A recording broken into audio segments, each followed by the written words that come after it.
Қайырлы күн, YouTube достарым. Бүгін біз қысқа қызанақ пен қиярдан және аздап пияз қосып, свежий салатты банкаға жауып қоямыз. Ол үшін видеоны соңына шейін көріп, лайк басып, комментарий жазуларыңызды сұраймын.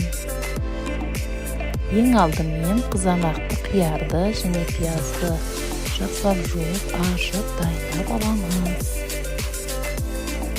Ұсақтап, жұқа етіп, турап қойған көкөністеріміздің үстіне енді 3 ас қасық тұзды себеміз. Сөйтіп оны жақсылап қолда араластырып алып, банкаларға саламыз.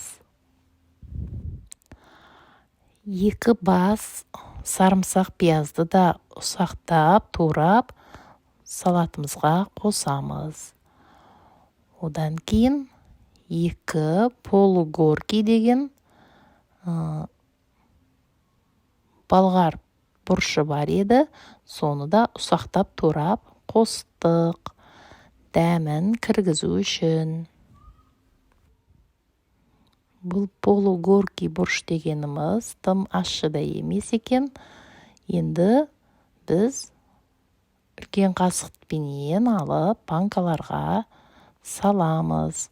Суынан да қосып, жақсылап қайнатылған крышкаменен жабамыз.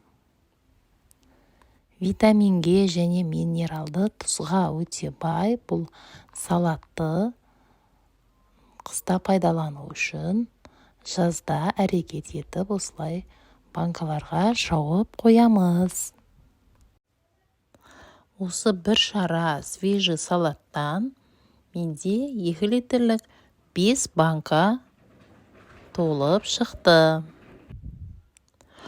Қыстың қамын жазда ойла дегендей, қыста да осындай свежий, дәруменге бай салаттарды жеу үшін жазда осындай әрекеттеніп, піскен көкөністерді пайдаланып, салаттар жауып аламыз. Банкаларға толтырып салып болған соң салаттардың, оның салаттың суынан да құйып, шөмішпенен банканы толтырып, крышкасымен енді жабамыз. Закрывашканы дайындап қою керек. Мен бұл банкаларды енді суға салып, банканың сыртынан қайнатамын. Енді осы банкаларды жауып болғаннан соң қазан ошақтағы қазанға суды құйып, ішіне 3 банка сияды екен. Сол 3 банканы сыртынан қайнаттым. Бұған қайнату үшін 1 сағат уақыт кетеді.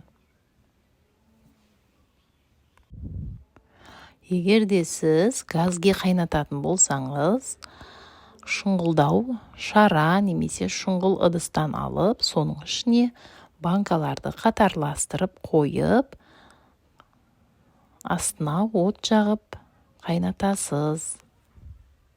Міне осындай еңбектеніп жапқан банкаларымызды